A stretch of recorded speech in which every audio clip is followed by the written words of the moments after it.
So for the Dominican Republic of Congo, there's going to be a bit more a bite through the centre. He sent it out wide, and I felt like that just lost out on a bit of momentum. Speaking of momentum here, Mbombo steals the ball, goes for the shot. It was tame, it was easy, and a furious Loco. Massacon with loads of time and space to bring that down. Doesn't use his midfielder. Now he does. There's lots of space through the centre, and he tries to ping it through. Is there going to be a chance? Oh, that's very close to out the area. So this is the build-up, loads of space for the middle there. The ball could have been a little bit better, but I understand the rush nature of him wanting to get there. Oh, now is that ball over the line? I tell you what, that's close. His feet are definitely over the line. He's going to have a decision to make here. That is going to be very tight to call. You can see the ball makes contact with the line.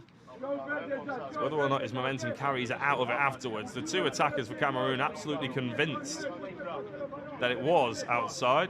Massacone and Baliag. That's what we need, a zoom, and we need 4K, but I don't think we've got it.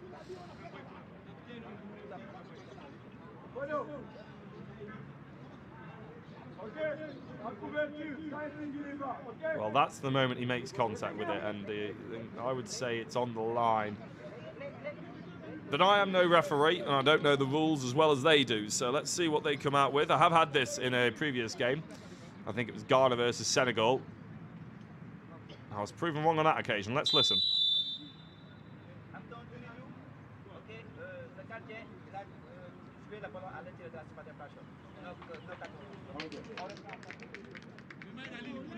So, lovely play here by Congo, though. And there's loads of space. That's a fantastic ball across, just a little bit in front of him. Just a touch too fast. Nufwankolo loads the ball in. A bit of a slap away from the goalkeeper.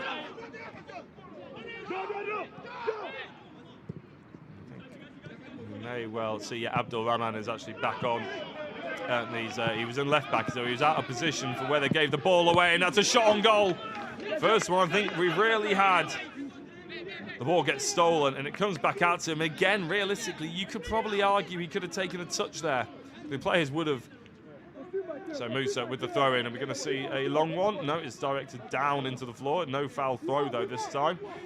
First time cross in, almost went out of play. Some of the Congolese players did try and signal that it went out of play. It's not the best clearance off the line. The goalkeeper came rushing out.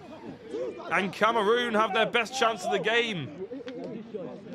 The goalkeeper, Mambote, just ends up flying out. He was never really going to get there, and the ball back across into goal. It was a good-ish goal line clearance. It did the job, let's put it that way. It wasn't quite on the goal line, but he was the last person. If it wasn't for that intervention by Kuduku, the end, Cameroon beat the Dominican Republic of Congo for that title. As again, an opportunity for Cameroon to try and break forward, but Dominican Republic of Congo players stepping over it, but for not long enough. And on the stroke of half-time, this could be Cameroon's best opportunity. Cuts it back. Good touch, good save, though. In the end, it's come back out, and it is 1-0 Cameroon. It's not been a half to remember, but it's a half where Cameroon will end up on top.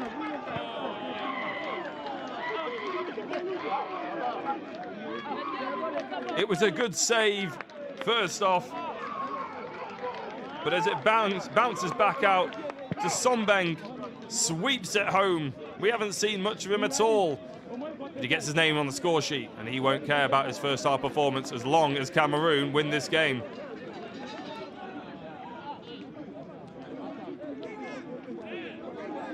Originally, it was a very good save by Mambote. Massacon will probably be quite disappointed the fact that he didn't get the goal himself, but he won't mind too much as long as Somben ended up being there to sweep it home.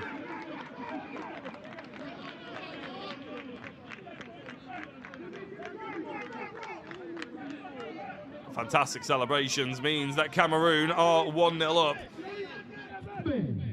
Playoffs to get into the next round. And that is half-time. To be honest, I'm surprised we haven't had another couple of minutes because we had a few more injuries going down during that. Any stat that sort of wins. Yeah, wins. Jules won, sorry.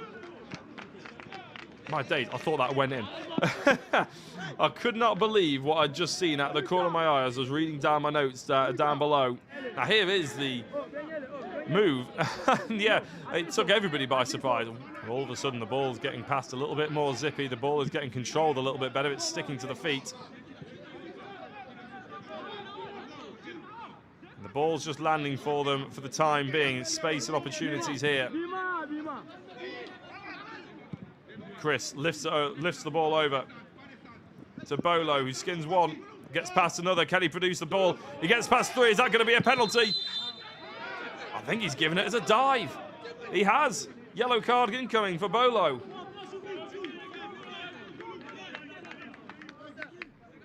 And Bolo is one of the 5 players for Cameroon who ends up suspended if they get booked in this match for the next game. And it did look like, ooh, difficult. Cameroon set on the attack. Is there going to be a foul? No, advantage? Not even an advantage, as Abdulrahman actually brings a ball in. This could fall to Umba, but it doesn't.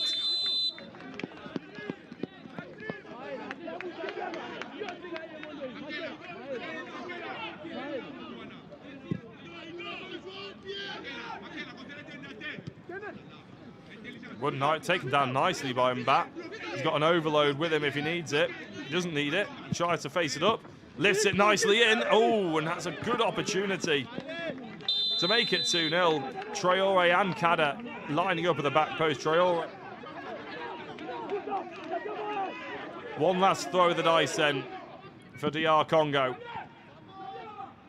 There's space in the midfield, but they tend to go back towards the centre-back again. If you have a look up, number 7, McKellar, has got loads of midfield. But Kingu does what he needs to. Catches the ball, puts it on the floor, and then dives on it for the canvas. Making sure that no one is going away from that situation with his ball.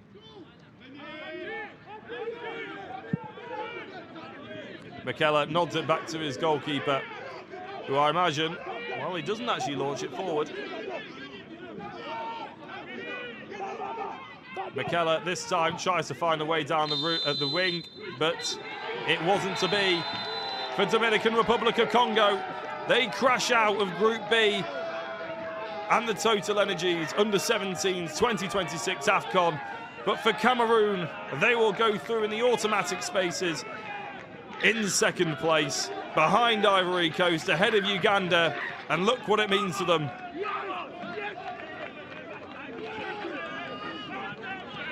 It was by no means the best game. Cameroon will have to do better if they want to progress on from this position. But Omar Somben, late in the first half, have secured 3 points for them and have secured safety, the route into the automatic knockout stages, I should say.